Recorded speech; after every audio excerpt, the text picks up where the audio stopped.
Didi Blanchard abusou física e psicologicamente da sua filha Gypsy a vida inteira, até o dia que a Gypsy se revoltou e, com a ajuda do namorado, matou a mãe.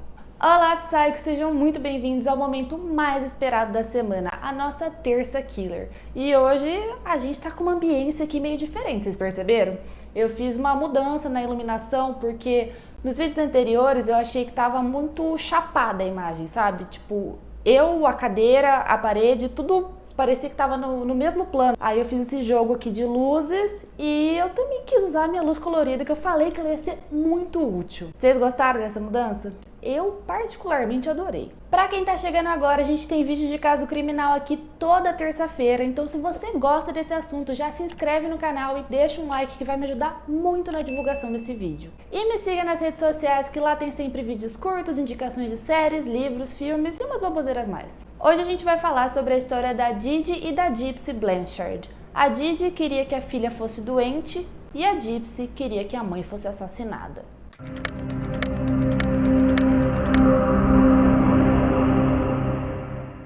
Claudine Blanchard, a Didi, que é a mãe, nasceu no dia 3 de maio de 1967. Ela tinha mais outros 5 irmãos e eles todos cresceram numa cidadezinha bem pequena que ficava no estado lá da Louisiana, nos Estados Unidos. A cidade se chama Golden Meadow e ela é bem pequena mesmo. Em 2021 tinha pouco mais de 1.700 habitantes. A Didi não era uma criança muito fácil de lidar. As coisas tinham que ser todas do jeito dela na hora que ela resolvesse. E desde a infância ela costumava cometer pequenos furtos, principalmente se as coisas não saíssem exatamente do jeito que ela queria. Quando ela tinha 24 anos, ela conheceu o Rod Blanchard. Ele estava no ensino médio na época e eles tinham uma diferença de idade de 7 anos. Enquanto ela tinha 24, o Rod tinha 17.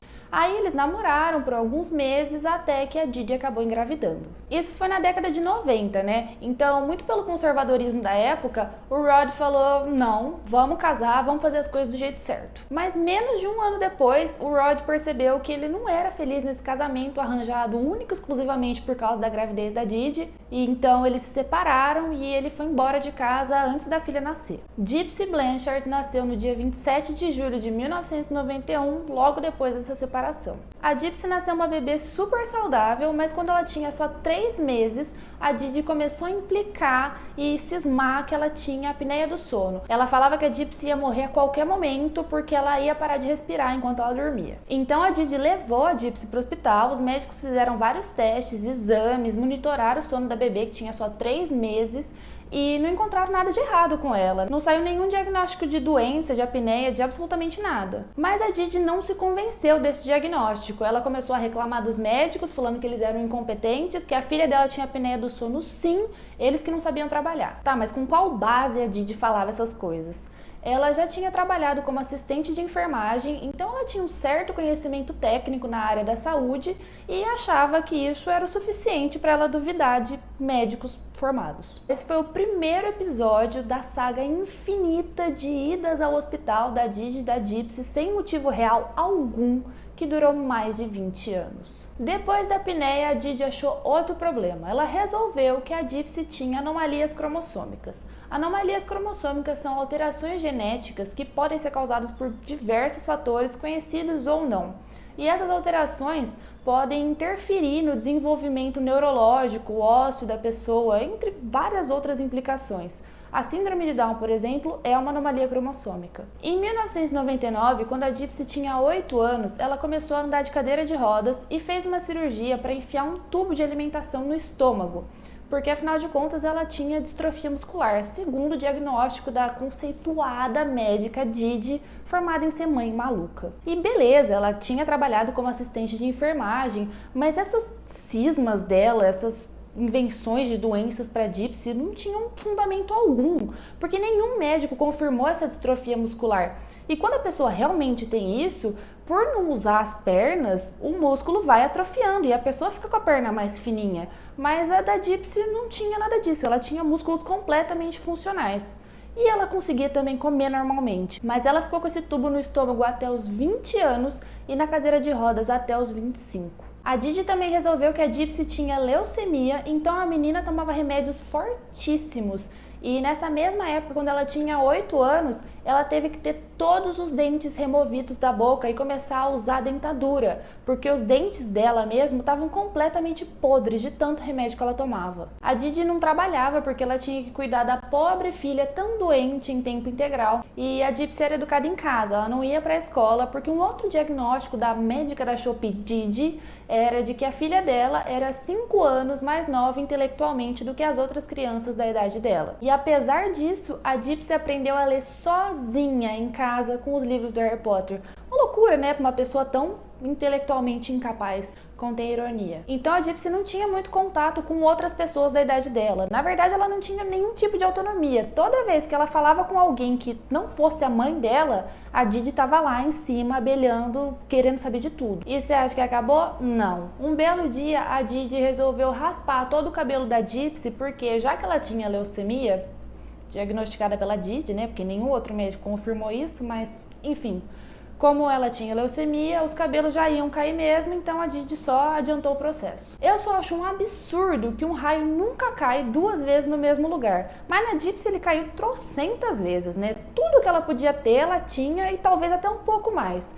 E o mais incrível era que só a Didi diagnosticava tudo isso, mesmo quando médicos formados e estudados falavam que o que ela dizia não tinha o menor sentido. A Didi levava a filha em vários eventos para mostrar como ela era guerreira, um exemplo de força, e as pessoas se comoviam com essa história, então ela saía em várias reportagens. Isso mobilizava muitas pessoas, ONGs e instituições a ajudarem elas, agradarem, darem presentes. Quando o Rod, pai da Gypsy, se casou de novo, a Didi e a filha foram morar com os avós da Gypsy, que eram o pai e a madrasta da Didi. Logo depois delas se mudarem, a madrasta da Didi começou a ficar muito mal de saúde. Ela passava mal o tempo todo, estava sempre indisposta. E nesse meio tempo que as duas moraram na casa do pai da madrasta da Didi, a Didi foi presa algumas vezes por ter alguns probleminhas com a polícia, tipo dar cheque sem fundo, cometer fraude em cartão de crédito, roubar algumas lojas. Até que em 2004 o pai da Didi perdeu completamente a paciência e foi confrontar a filha em relação a algumas coisas.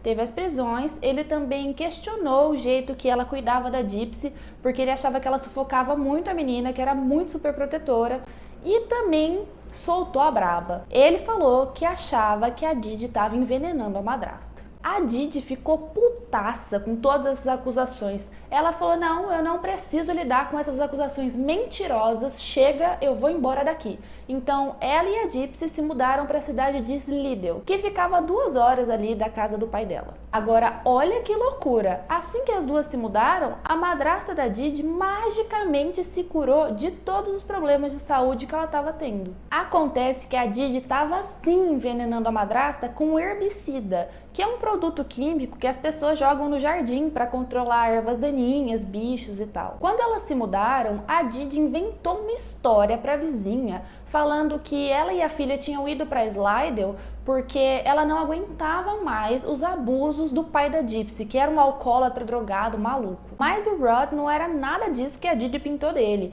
Inclusive, ele amava muito a filha, ia visitar ela com a esposa nova frequentemente, só que quando elas se mudaram para Slidell, as visitas pararam. A casa que elas moravam era cedida pelo governo e a Gypsy era tratada nos hospitais da região sem custo algum.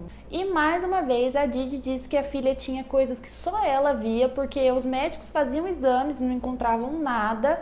Dessa vez foi problemas na audição, na visão, e ela resolveu que a Gypsy tinha convulsões. Então a Gypsy foi operada várias vezes nos olhos e nas orelhas por causa de supostas infecções, e ela também fez uma cirurgia para remover as glândulas salivares, porque a Didi falou que ela babava demais e ela tinha medo que a filha se afogasse durante as convulsões. A Gypsy também tinha que respirar com aqueles tubos de oxigênio, carregar ele para cima e para baixo, e depois ela falou que no final das contas o tubo mais atrapalhava do que ajudava a respiração dela. A Didi também mentia a idade da filha para os outros e para ela mesma. Ela falava que a Gypsy era 4 anos mais nova do que a idade que ela realmente tinha. E sabe o que é o mais maluco disso? Mais que a Didi? É que os exames da Gypsy não indicavam absolutamente nada do que a mãe falava que ela tinha. E mesmo assim, os médicos faziam as cirurgias e prescreviam remédios fortíssimos para ela. Ao todo, a Gypsy passou por mais de 30 cirurgias 100% desnecessárias. Tiraram as glândulas salivares dela, pelo amor de Deus. Em 2005, teve o furacão Katrina, que passou pela cidade delas e destruiu a casa que elas moravam. A Didi falava que elas tinham perdido tudo, inclusive todo o histórico médico da Gypsy. O desastre do furacão deu muita visibilidade para o caso dela, sensibilizou muita gente.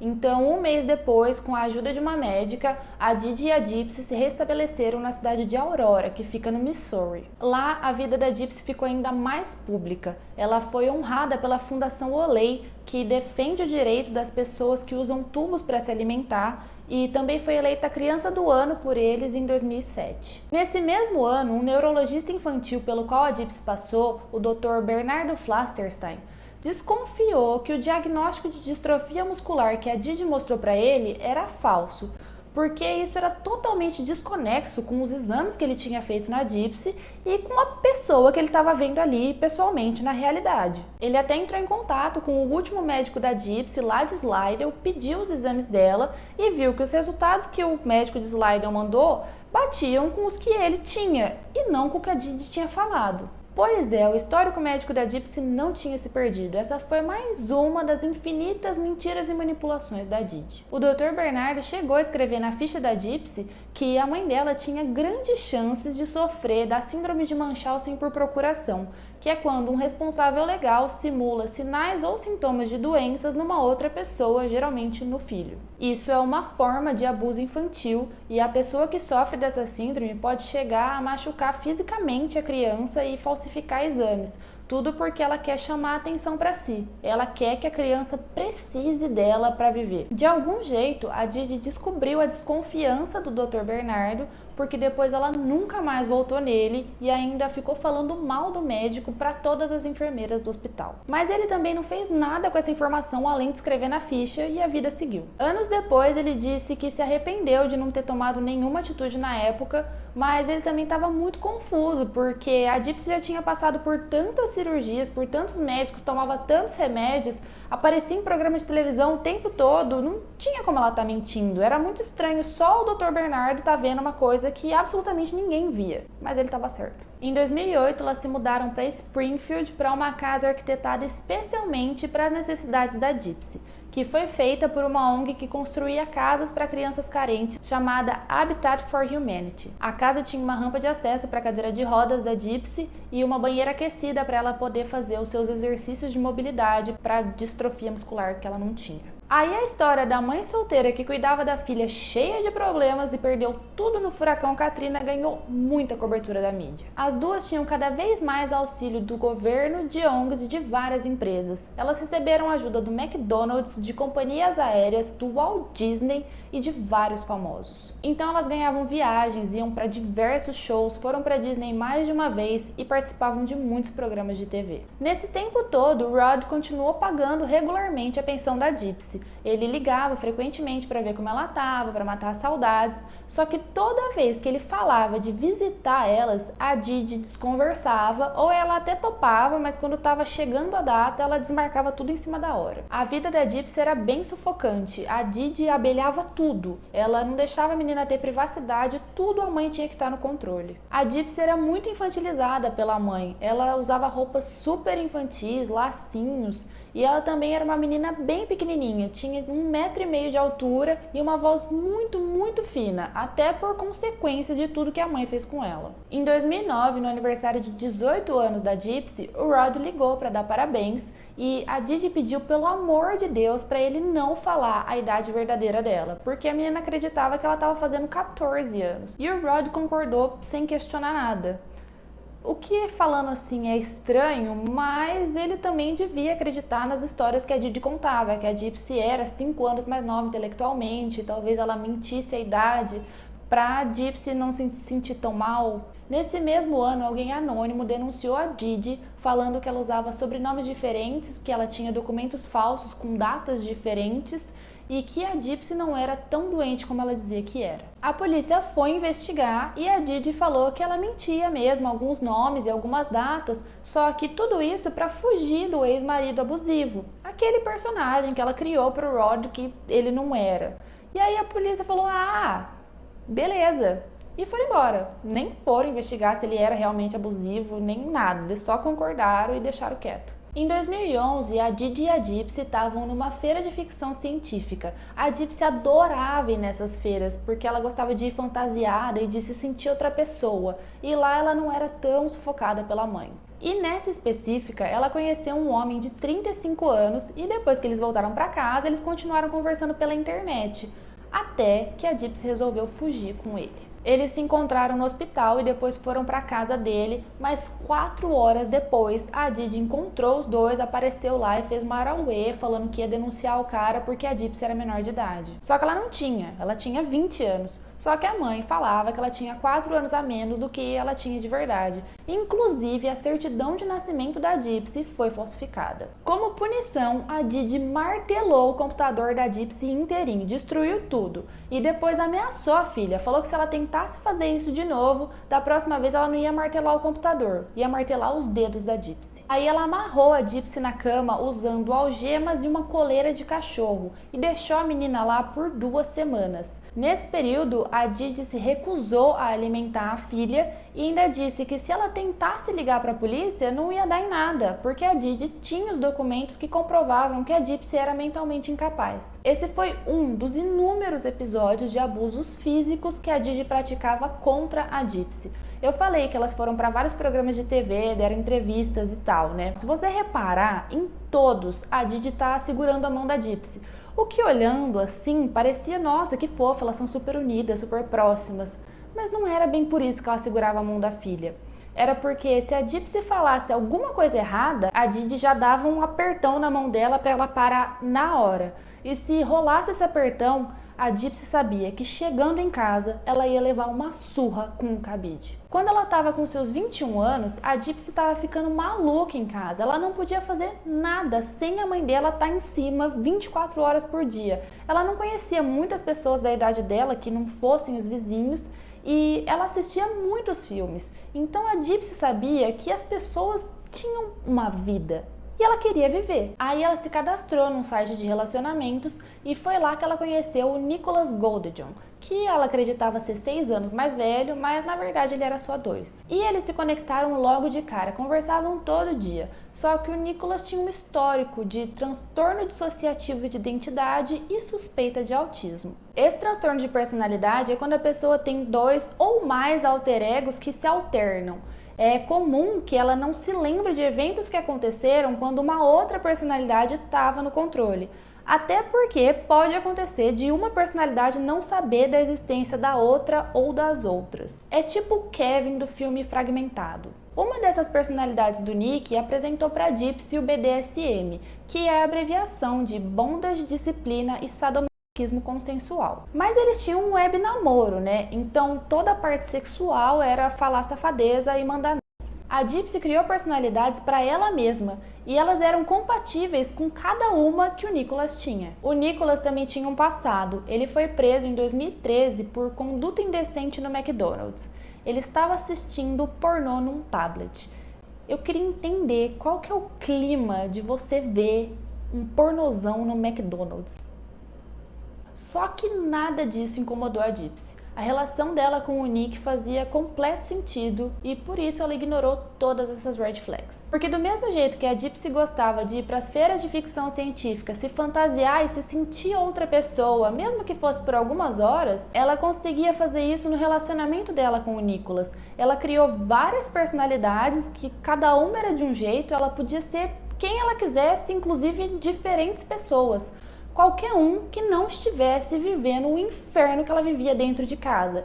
E o Nicholas não só aceitava isso, como ele gostava. Eles seguiram nesse web namoro até o início de 2015, quando bolaram um plano para se encontrar. Como o Nick era de outra cidade, chamada Big Bend, que fica no estado de Wisconsin, a Gypsy pegou escondido uma grana da mãe dela e pagou a passagem para ele ir até a cidade dela, Springfield. Aí o plano era eles se encontrarem sem querer no cinema para fingir que eles se conheceram lá e o Nicholas ser apresentado para Didi de forma natural.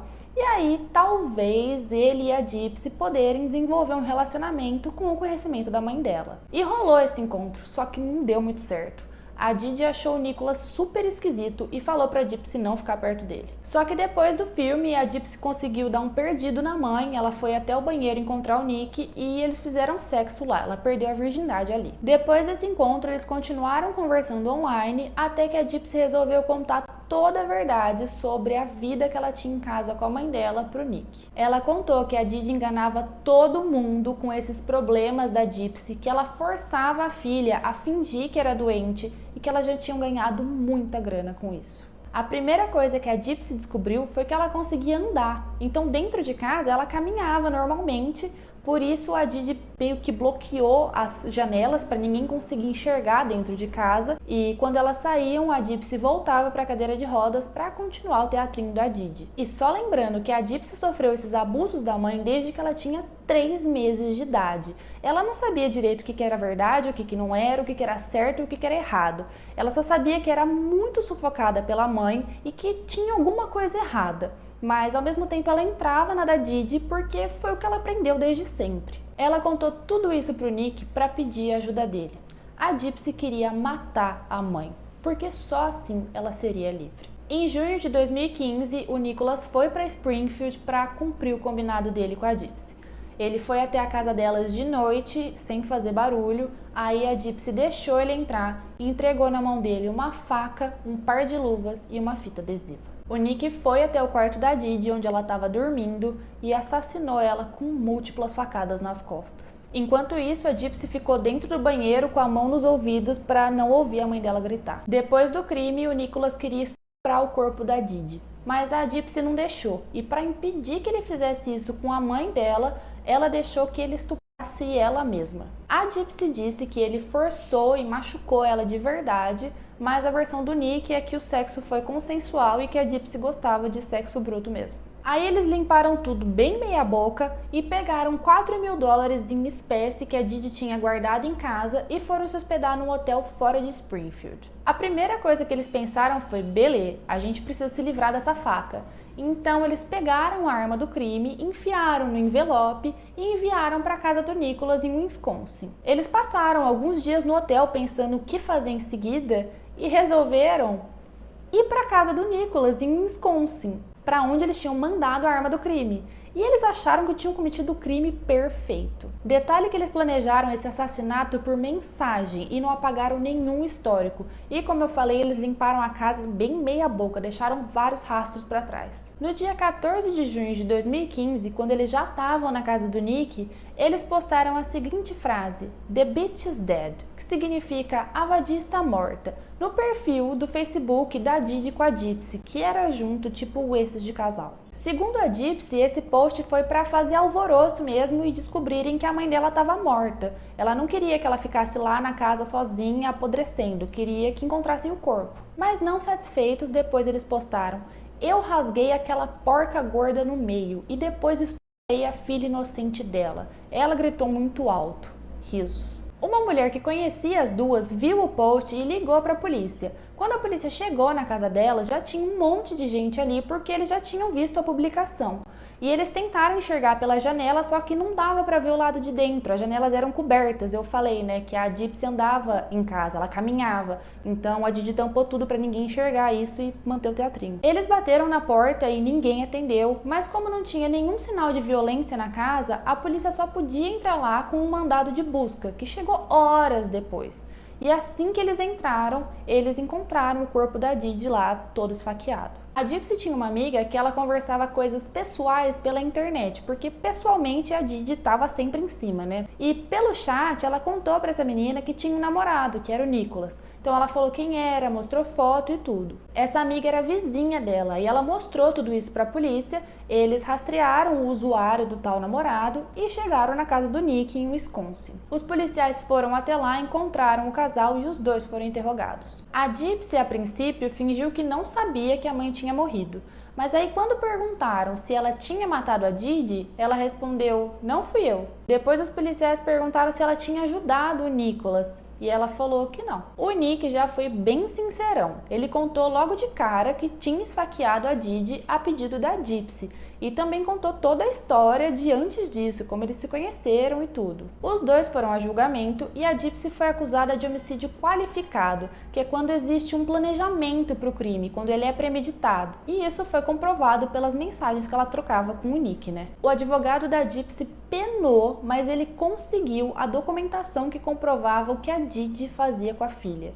E ele fez um acordo com a promotoria, que a Gypsy confessasse mais um homicídio de segundo grau, que é não premeditado, porque a pena seria um pouco mais branda do que se ela fosse condenada pelo qualificado. O homicídio de primeiro grau, que é o qualificado, é mais grave, ele pode dar prisão perpétua ou até pena de morte. No dia 5 de junho de 2016 foi a audiência da Gypsy. Ela confessou o homicídio não qualificado e foi sentenciada a 10 anos de prisão, que é a pena mínima para esse crime. Ela precisa cumprir 8 anos e meio da pena para poder pedir a liberdade condicional. Esse prazo se dá em dezembro de 2024, mas está em discussão para que isso seja adiantado para dezembro desse ano, de 2023. Entre 2017 e 2018 rolou o julgamento do Nick, que foi mais grave porque ele que de fato deu as facadas na Didi. A Gypsy testemunhou e confirmou que ela tinha planejado a morte da mãe com o Nick. Ele foi considerado culpado por homicídio qualificado e em 2019 foi condenado à prisão perpétua. Hoje a Gypsy está cumprindo pena no Missouri, o cabelo dela voltou a crescer, ela parou de tomar os remédios, ganhou peso e ela fala que ela prefere a vida na prisão do que a que ela tinha com a mãe dela, porque na cadeia ela é mais livre. Então é isso, esse foi o caso de hoje. E aí, quem vocês acham que foi a vítima nesse caso? A Didi ou a Gypsy? Me conta aqui nos comentários. Lembrando que se você ainda não é inscrito no canal, se inscreve que tem vídeo de caso criminal aqui toda terça-feira e deixa um like que vai me ajudar muito na divulgação. Até o próximo vídeo!